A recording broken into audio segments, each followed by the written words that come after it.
Hi, welcome to this week's Dragonblade Authors Unplugged. Happy holiday week and happy release to everybody. And I'm so excited. I've got Kelsey Swanson and Tess Thompson here with me today. Ladies, thanks for taking the time. Thanks for having us. Yeah, I love it. So we're gonna jump right in. We have three releases this week. Katie Baker isn't with us. Her book is The Laird's Curse, and it's book one in a brand new series. It's Highlander of the Isles. So I'll make sure I pop the link in the comments so you can grab it if you haven't gotten it already. But the series looks fantastic. So, but let's start. We're going to go in reverse order this week and do Kelsey's book, which comes out last, which is book three in the Spy Society series, Yeah. and it's Betting the Marquess. Can you tell us about Yes. this one? So this is, as you said, book three in my Spy Society series, but it also kind of acts as a bridge to my next series with Dragonblade, which is coming Oh, out next fun. year. Yeah, it's Reformed Rakes. And so we see the characters kind of introduced in this book as well. So it does act as a bridge because our hero is a reformed rake who fell in love with one of his best friends, and it's a friends to lovers story. We meet characters from prior books, and we're introduced to characters in the future books. So it's a really nice Oh, bridge between the fun. series. Yeah, and just like the rest of the books in my Spy Society series, there's mystery, there's intrigue, there's danger, but there's lots of spice. It is part of the flame line, so be prepared for lots of spice. And I hadn't really done a friends to lovers trope in this series yet, so that was kind of fun to do. There was a lot less angst, a lot less push and pull, but no less uh, interest in the plot, and they had their own sets of issues to deal with. So it was a lot of fun to write. It was different from the other books, and I really enjoy it, and I think everyone will too. I'm sure they will. I love friends to lovers tropes because it feels like the stakes are so high because you already have something you value, and if you step over that line, you risk losing that thing that's so important to you. No, Yeah. and somebody's got to go first, which is the other thing. Like somebody has to be the one that crosses the line first. Yeah, and in this book, it's Caroline. She's the one who goes first here. She's decided that she's had him as a friend, had Gideon as a friend long enough, and she's a grown woman and can make her own choices, and she's decided that she wants Gideon. So, and then everything develops from that night on. Fantastic. What's your hero like? So he is probably one of the primary sources of angst in there. He comes from a damaged home. His parents were always fighting. They used him against each other. His father was a terrible example. Constantly cheating, constantly flaunting his mistresses in front of his wife. And Gideon's mother got her revenge her own way. She would try to find different ways to prevent him from embarrassing her and embarrassing him instead. Mhm. And it just was not a great example for Gideon. But despite that, he turned out to be a very kind person, and really had a found family in his friends and in Caroline, who ended up being the sole woman in this group of hell-raising rakes. And he really saw Caroline for who she was, and she saw him for who he was too. And so part of his story is this search for this family that he never had, and he finds that in his friends and in Caroline, and then also in an unexpected way in a brother that he had been searching for a very long Oh. time, a half brother, and that's where our prior characters come Mhm. into play here. So it was a lot of fun writing that aspect of it, Oh, and I love that. so it yeah, watching that whole scenario play out while still keeping true to the romance and the spice. um, I think it really lent to a multi-layered story, and I really enjoyed writing it. Found family is one of my favorite tropes too, and that idea, like I think the kind of fundamental of a romance novel, aside from the happily ever after or happy for now, is the hero and heroine see each other for who they really are, which is like that's what Absolutely. everybody wants is to be seen. So Yes, awesome. Well, absolutely. that sounds like so much fun. And is this the last one in the Spy Society series? Yeah, so far I have some other ideas, but I kind of want to see where these characters for the next series play out, because I love all of my series take place in the same world, so we have a lot of crossover. Oh, So I'm sure, yeah, wonderful. so I'm sure Mhm. we'll see characters from The other Spy Society books make appearances, and I do have some ideas for some additional Spy Society books, but we're gonna let them kind of marinate while we focus on the Reformed Rakes and kind of test new waters with that. That makes perfect sense. Makes perfect sense. And that's coming in 2026, correct? Yes, yes. It starts early 2026. So those Just are like already rolling 15 out. minutes from now. Yeah. You don't have to tell me. We were talking about that in Monday's meeting. It's like it should be September. Why isn't it September? It's like no, I it's like know. almost the I end of feel like November. I missed all of September and all of August. Yep, so fast this year. Well, great. That gives us something to look forward to, and Yeah. and it sounds like a great wrap up to at least this chunk of the series. So Yeah. awesome. Well, the other book that came out this week is Tessa's book, and it's When He Was a Duke. I love the title for this one, and it is book 1 in the Duke's Legacy series. Can you tell us a little bit about the book and a little bit about the series? Yeah, so this is my very first Regency series ever. I've been writing for a long time. I've contemporary and American historical. So this is my first dukes and duchesses and all that. And it's been really fun. And it gave me an excuse to read all the Regency I could get my hands on, between, as I was preparing. But, such a hardship. Such a hardship. Exactly. Yeah. But I really had to learn a lot, to make sure I didn't get all the noblemen and all these things mixed up. But anyway, so it was fun. But the basic premise of the book is it's a 3-book series of 3 siblings. And when they are 8, 10, and 12, their father's he's a duke. He's falsely accused of murder. Oh, man. By his enemy. Yeah. And he is hanged. He's killed in front of his. So that's like I know it sounds really. I was not ready for that one. And it is. Yeah. I know it's intense. I'm a little worried about that part, but the oldest son, his whole existence becomes revenge. How can he clear his father's name and have their wealth and titles restored? So he and his brother have been in the military and fought in the wars and stuff, but he's back.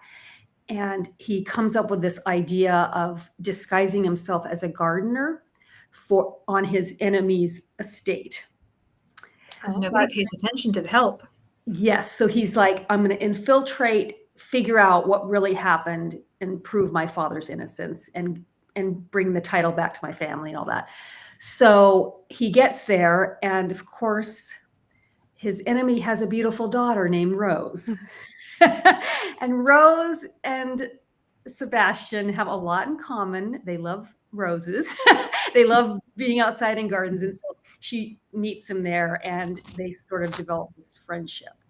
But her father has promised her to his business partner. And they are in an illegal, they import brandy. It's I never knew this, but it was French brandy was illegal to come to England. But anyway, so the way illegal, like you couldn't have French brandy in England at the time? It was part of the war. Yeah, I don't know how long it lasted, but in this period, it had to be smuggled in, and everybody wanted it because it was the best brandy. So she is facing this marriage to this old, ugly, drunk guy. And here's this wonderful gardener who really seems to understand her, and he's sympathetic. And of course, he's struggling because this is his enemy's daughter. Like he wants to take their whole family down, and yet he's drawn to her. So that's the kind of basic premise of the book. Yeah. There's tension all over the place there. And yes. We can handle big feelings. We just are better off doing it when we have our coffee down instead of up. So exactly. Right. And it's in the sweet line for Dragonblade, but it has a lot of mystery and not really mystery. We all know who's guilty, but it has a lot of suspense and a lot of danger. So, and there's a masquerade ball. I had to get that in there because that's my favorite, because of course he's in disguise and all that, but yeah.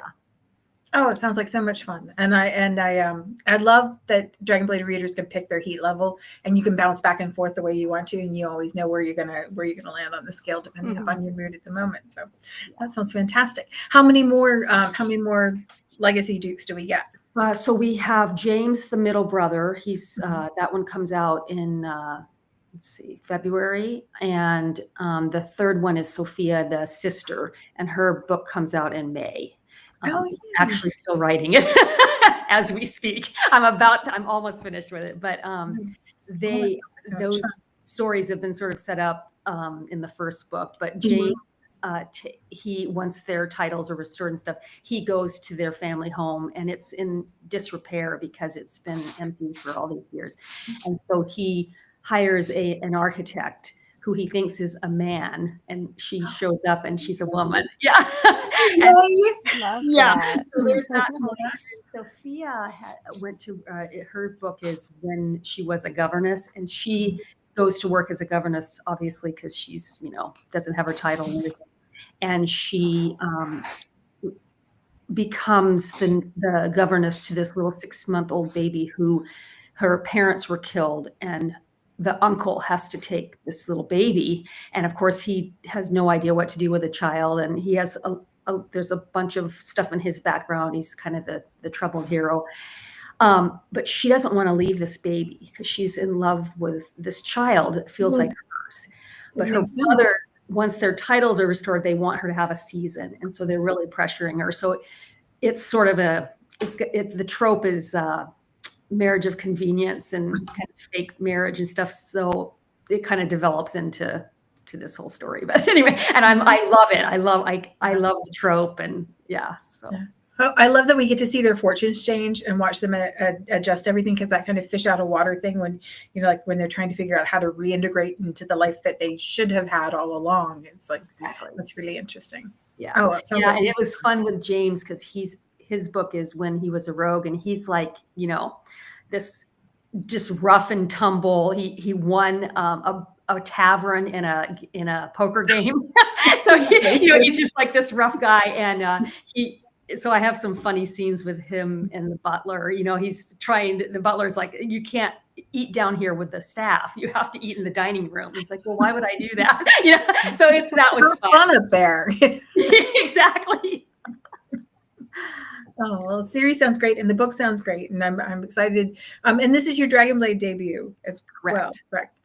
See, there's so much to be excited about. This is fantastic. I know, it's so fun. I'm so excited. I just hope they do well because I want to write some more. I had so much fun with it.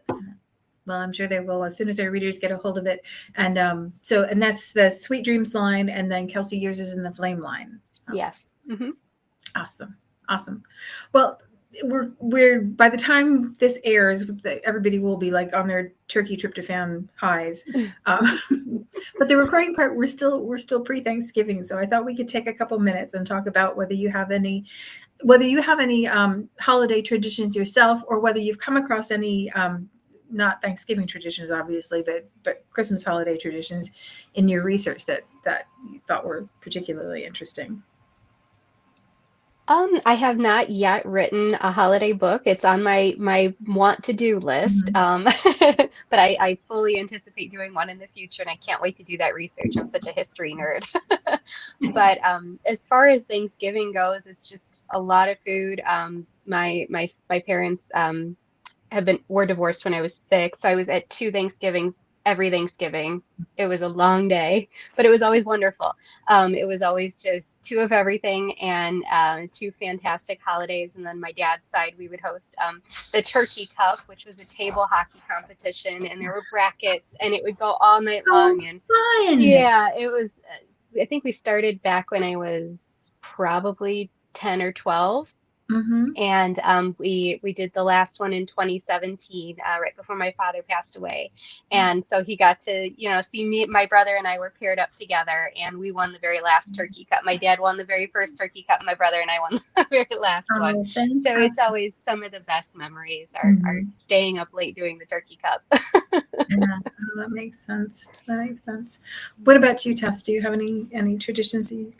Well, I come from both sides of my family are Southern, so it's always about the food and the cornbread stuffing. It has to be, and so it's our family's favorite holiday because we all love to eat. But what's been kind of fun for me is I have 2 girls that are 19 and 22 now, and I started, having them help me when they were really tiny in the kitchen with my mom's recipes, and so I, taught them all the ones that she made. Oh, it's going to make me teary-eyed thinking about it. But then as the years have gone by, they have become really, really good cooks. And they have rebelled. They're like, Mom, we want this kind of, dressing. And I found this new recipe I want to do. So traditions are evolving, as the kids get older. And then we're a blended family. I've been married for 10 years to Cliff, and he has 2 grown sons. They're 26 and 27. So we kind of incorporated some of their traditions in as well. So it's always just kind of a mishmash, and I'm flexible. That's to say that. But well, like I think that is important. Is how you keep things moving. It's how you keep things going exactly forward. Yeah. Well, my daughters had a similar experience to you, Kelsey, in that their father and I have been divorced since they were pretty small, and so often Thanksgiving has been on Saturday for us because we would switch off every year. So this year we are having on a Saturday as well because it worked out for all the guys. People. There's in-laws and situations and everything like that. So I will be writing on Thursday, but eating on Saturday. I love that. And that legacy of recipes, like that's just huge. My sister messaged me this weekend and said, do you have Aunt Marion's cheesecake recipe? And I said, yes, I do. And I sent her like this little photograph of the handwritten card that my grand aunt, always made cheesecake. And it's the only time she made it was, for the holidays, and we'd have it then. Oh. And Aunt Curly made lasagna. Yeah. Yum. So you are a cornbread dressing person. I'm a Yankee, so we did oyster stuffing or regular. Oh, I love oyster stuffing. That's one of the things the girls have taken from me. They put the kibosh on the cornbread dressing. I haven't told my mom yet, but no, they're both just sort of foodies, so they found this fancy dressing. It's delicious, but it's like this 2-day process. Oh goodness. Yeah. Well, as long as somebody else is doing it, that sounds great. Exactly. And it's just fun because the 3 of us just love to hang out and cook together, especially during the holidays. So that's fantastic. That's so nice. Yeah. Fantastic. Kelsey, do you have a favorite recipe? Oh, I change it up a little bit every year. It's always a little bit different. Like this year, I'm going to try a pea and pancetta side dish. So it's just a little bit different every year. I don't really think I have a favorite recipe. I think last year, my favorite one that I cooked that everyone has asked me for the recipe for is it's a baby portobello mushroom soup. As an appetizer. Yeah, so I just serve a little bowl of it, and it's so good. It's creamy and it's wonderful, and you have to really like mushrooms, but we would also like the recipe for that. Well, there you go. I'll share it. It's fantastic. You can make it the day before too. That's even better. That's even better. Yes. But that one's great. My father used to deep fry a turkey every year. So last year, my husband decided that he was going to try to take over the mantle of deep frying the turkey. And he and I had a turkey off. I roasted a turkey and brined it, and my husband deep fried a turkey, and everyone picked his turkey. So I said, great, I never have to cook a turkey again. Yeah, I'm done. I'll cook all the sides. So he's deep frying the turkey this year. He's in charge of the brine and everything. I'm like, that's all you. I'm totally fine with it. Yeah, that's fantastic. Like, and more you get off your plate, the better off it is. Do you have things? I know, Tess, you said you were having your dinner on Saturday instead of on Thursday. Do you have like other holiday traditions? Are you football families, or are you Black Friday shoppers, or are there? Well, my husband is a huge sports fan, especially football. So it's football all day. Yeah. And I love it too. So none of our kids are really into it, which is kind of a bummer. I'm hoping one of a spouse at some point that comes in will enjoy football. But no, we're not, we might be online shoppers, but none of us like crowds. Like that's like, we just hunker down and have a nice day on Friday and don't venture out. Read books. Yes. Yeah. Solid plan. I think I did the Black Friday shopping like once or twice in my life, and I'm like, I don't feel the need to do that. Not after cooking the day before. Yeah, she gets up at 5 a.m. She and her husband, and they just go for it. I'm like, wow, that sounds terrible. More power to them. Yeah, no, I'll do Cyber Monday. I'll stay home and do that. I'd rather do that. I'm an introvert. I did it with my mom once, and we were standing in the store with eyes like great big, like I can't believe we're here, and there's so many people, and this is overwhelming, and the one time was enough. So Yeah. You can say you did it, and that's it. awesome. So do you put your trees up early? Are you late Yeah. tree people or early people or no tree people? Our tree is up, and we had to buy a new one this year. So we put it up early to surprise our son, and because he's 6, so it's still everything's still very fun, and he just Yeah. turned 6, so it's all magical. Oh, that's such a great age. love that. It's so much fun, and so we put it up. We haven't decorated it yet. My dad was always huge on the holidays, and we inherited all of his Christmas village and the old ornaments that are older than me. And so we're gonna decorate usually the day after Thanksgiving, but the tree is up already, that's about it. The only concession my husband made. He said it's too early, but his family is Jewish, so we jokingly call the Christmas tree a Hanukkah bush sometimes. Okay. That works. Yeah, So, if you can get 8 days of presents and Christmas too, like right? like Yeah, we should have all the well, things. my son is spoiled enough. What about you, Tess?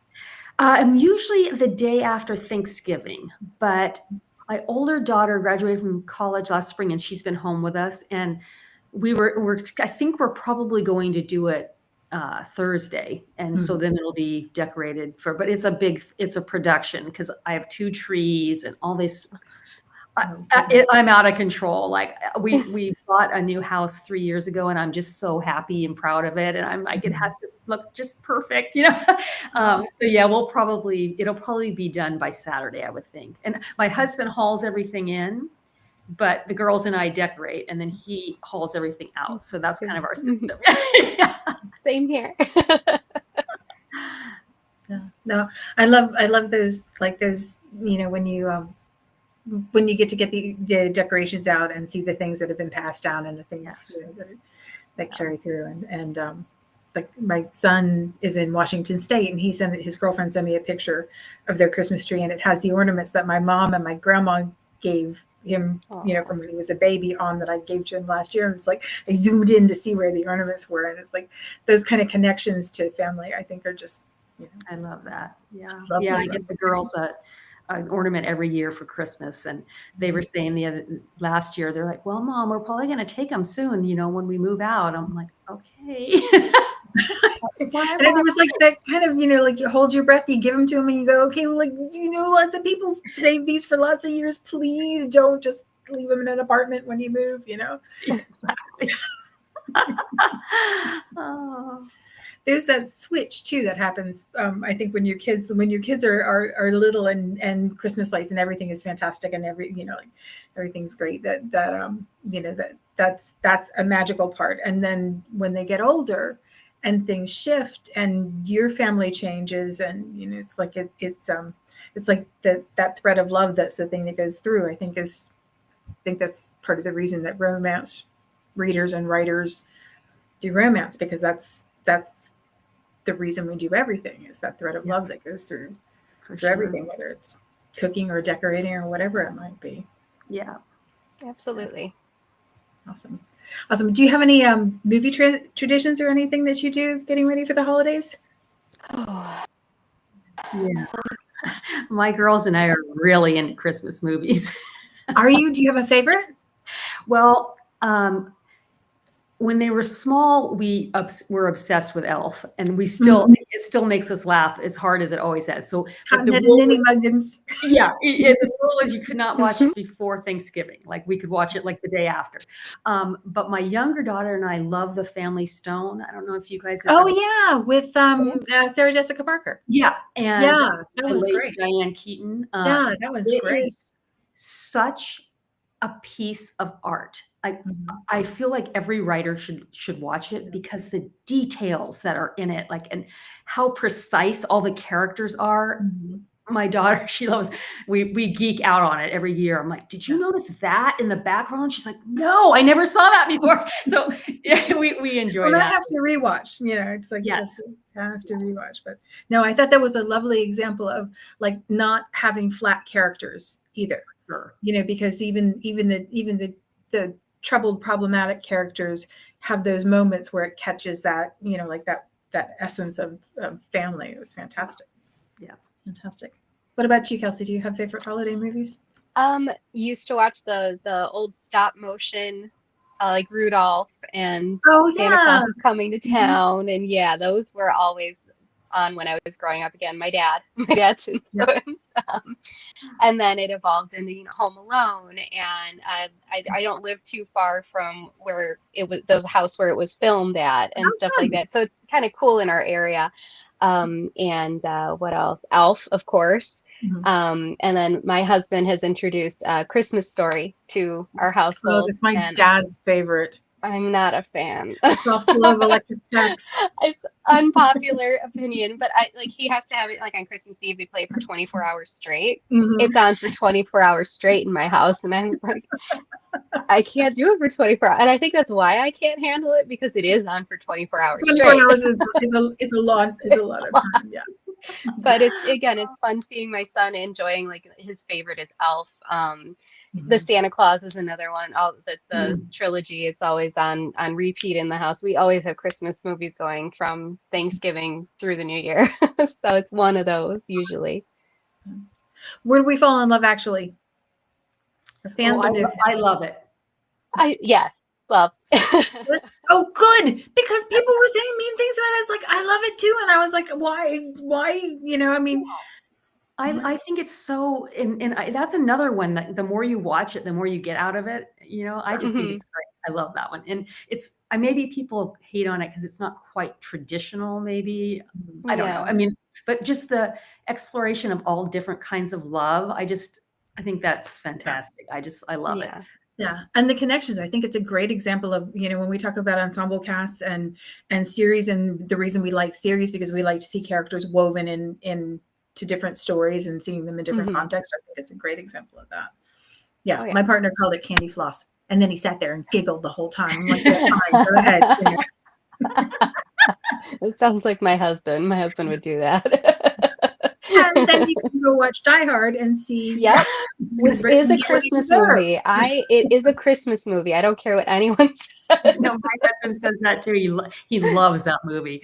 That's funny. Yeah, I'm not going to quote that, because the only line I know from that is not something I can say on the recording. But. We all know what you're going to say. We all.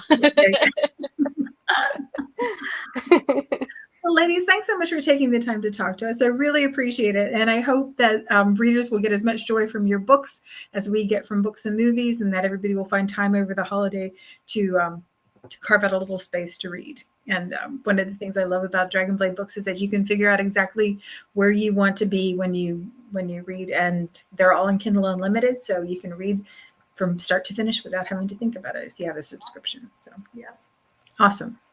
Ladies, thanks again for taking the time. I really do appreciate it. This was super fun. Thank you so much. Nice to meet you. Holidays to everybody who celebrates. Yeah.